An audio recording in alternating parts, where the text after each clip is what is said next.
আসসালামু আলাইকুম সবাইকে। কেমন আছেন সবাই?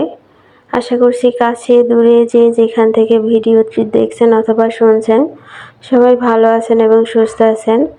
আলহামদুলিল্লাহ আমিও অনেক ভালো আছি। নতুন দিনের নতুন আরও একটি লাইফস্টাইল ব্লগ ভিডিও দেখার জন্য আপনাদের সবাইকে স্বাগত জানাই। আশা করছি ভিডিওটি ভালো লাগবে। তো ভিডিওর শুরুতেই যে আমি একটা মরিচের চারা গাছ দেখিয়েছিলাম, ওটা অন্য একটা বারান্দায় ছিল। আর ওই বারান্দাতে তেমন একটা রোদ আসে না, যার কারণে পাতাগুলো নষ্ট হয়ে যাচ্ছে, লাল হয়ে যাচ্ছে। আর ভাবলাম যে আজকে অনেক বেশি সুন্দর মিষ্টি মিষ্টি রোদ উঠেছে। শীতের সকালের মিষ্টি রোদে বসতে অনেক বেশি ভালো লাগে।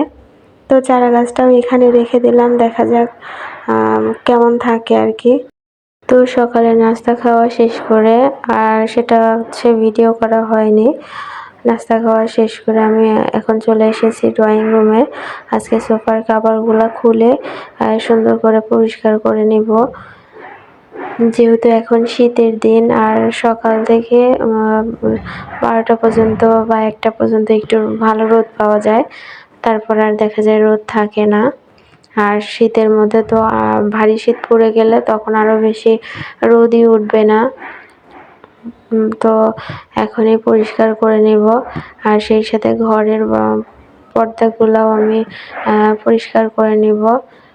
আর এই কাজগুলো করে দিয়েছে আমার আম্মা আসছিল।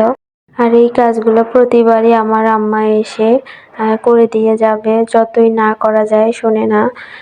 সে প্রতিবারই এসে হয় রান্নাঘরের র্যাক বা অন্যান্য যত কাজ থাকে টুকিটাকি সবগুলা পরিষ্কার করে দিয়ে যাবে। নিজে যতই অসুস্থ থাকুক, তারপরেও মেয়েদের কষ্ট তারা কখনোই নিতে চায় না। টুকিটাকি যত কাজ থাকে সে প্রতিবার এসে করে দিয়ে যাবে, যতই আমি নিষেধ করি শুনবে না। তো মায়েরা এমনই হয়। তো আজকের ভয়েসে আপনারা হয়তো অনেক সাউন্ড শুনতে পাচ্ছেন, সেটা আমাদের পাশের বিল্ডিংয়ের কাজ হচ্ছে।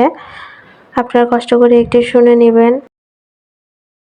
আর এ পর্যায়ে একটি রিকোয়েস্ট করব, যদি আপনাদের ভিডিওটি ভালো লেগে থাকে তাহলে প্লিজ একটি লাইক দিয়ে ভিডিওটি কন্টিনিউ করবেন। আপনাদের একটি মাত্র লাইক আমার কাছে অনেক বেশি গুরুত্বপূর্ণ।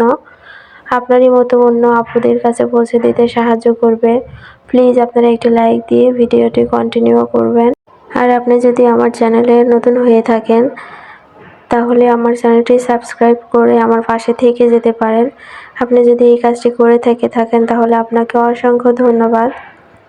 তো ঘর গুছিয়ে নেওয়া হয়ে গেছে, আর প্রতিদিনের মতো আমি দেখা যায় যে সকাল 10টা থেকে 11টার মধ্যে এই কাজগুলো করে নেই। সারাদিনের কাজের মধ্যে আমার কাছে সবথেকে গুরুত্বপূর্ণ কাজ হলো আমার ঘরটা যখন গোছানো হয়ে যায় তখন আমার মনের কাছে অনেক বেশি শান্তি কাজ করে, অন্যরকম একটা শান্তি। তো যে যেখানেই থাকুক, ঘরটাই মানুষের সবথেকে প্রশান্তির জায়গা। দেখবেন যে পরিপাটি ঘর আপনাকেও অনেক বেশি শান্তি দেয়। তো আমার ছোট্ট একটা বাসা, আমি সবসময় চেষ্টা করি আর কি গুছিয়ে রাখার।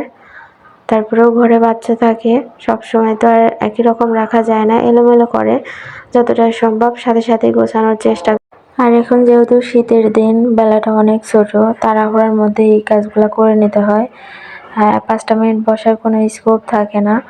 আপনি একটুখানি আলসেমি করবেন, দেখবেন যে আপনার সময় চলে গেছে আর রান্নার কাজে দেরি হয়ে যায়। তো এদিকে নাস্তা খাওয়া শেষ করে আমি আর প্লেট বাটি এগুলো ধুয়ে নিয়েছিলাম না, তো এখন ধুয়ে নেব। আর সেই সাথে দুপুরে রান্না করতে হবে। আর দিন ছোট হওয়ার কারণে সময় স্বল্পতার জন্য দেখা যায় প্রতিদিনের ডেইলি ব্লগ ভিডিওগুলা মেক করা সম্ভব হয় না, যার কারণে আমি 1-2 দিন গ্যাপ করে বা 2-3 দিন গ্যাপ করে এরকম ভিডিও দেই আর কি।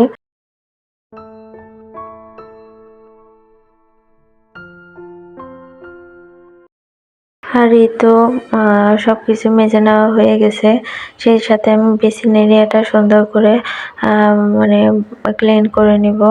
আর এই রান্নাঘরের সিঙ্কটা দেখা যায় প্রতিদিনই মাজনি দিয়ে ভালো করে ঘষে মেজে নেওয়া হয়, তারপরেও লাল লাল দেখায়, বেশি একটা ভালো না। আর এখানে যে দুইটা মগ দেখতে পাচ্ছেন, এই মগ দুইটা আমার হাজব্যান্ড তার অফিস থেকে পেয়েছে। আমার কাছে ভালোই লাগে, ছোট হোক বড় হোক, মানে কোনো গিফট পেতে ভালোই লাগে আর কি। তো সব কিছু মেজে নেওয়া হয়ে গেছে আমার।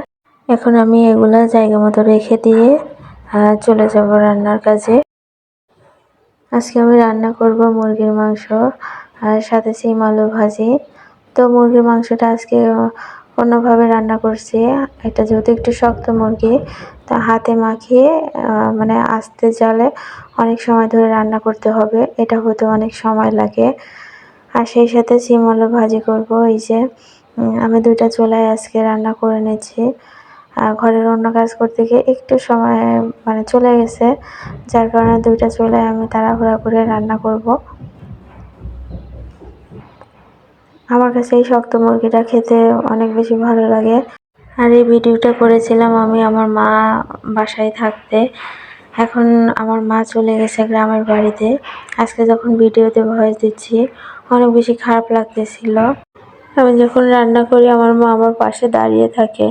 আগে আসলে সেই রান্না করতো, কিন্তু এখন দেখা যায় যে আমি যেহেতু মানে ভিডিওর কাজ করতেছি, সে তো পারে না, যার কারণে আমার কাছে দাঁড়িয়ে থাকে। মা, তুমি আমার এই ভিডিওটি দেখবা, আল্লাহর কাছে দোয়া করে তুমি অনেক ভালো থাকো, সুস্থ থাকো, আর আমাদের জন্য দোয়া করো। আমি আমার মায়ের কথা বলতে পারি না, অনেক বেশি ইমোশনাল হয়ে যায়। মা যখন আসে অনেক ভালো লাগে, কিন্তু যেদিন মা চলে যায় সারাদিন দেখা যায় আমি রান্না করি না, কিছুই করি না, আমার কোনো কাজেই মন আসে না। মা, তুমি ভালো থাকো মা। তো এটাই ছিল আজকের রান্না বান্না আমার। মুরগির মাংস রান্না করেছি, শিম আলু ভাজি করেছি, বেগুন ভর্তা, আর সাথে একটু বাই মাছ রান্না করেছি। আর দেখতে দেখতে ভিডিও শেষ পর্যায়ে চলে এসেছি। পরবর্তীতে অন্য কোনো ভিডিওতে দেখা হবে। ততক্ষণ পর্যন্ত সবাই ভালো থাকবেন, সুস্থ থাকবেন। আল্লাহ হাফেজ, আসসালামু আলাইকুম।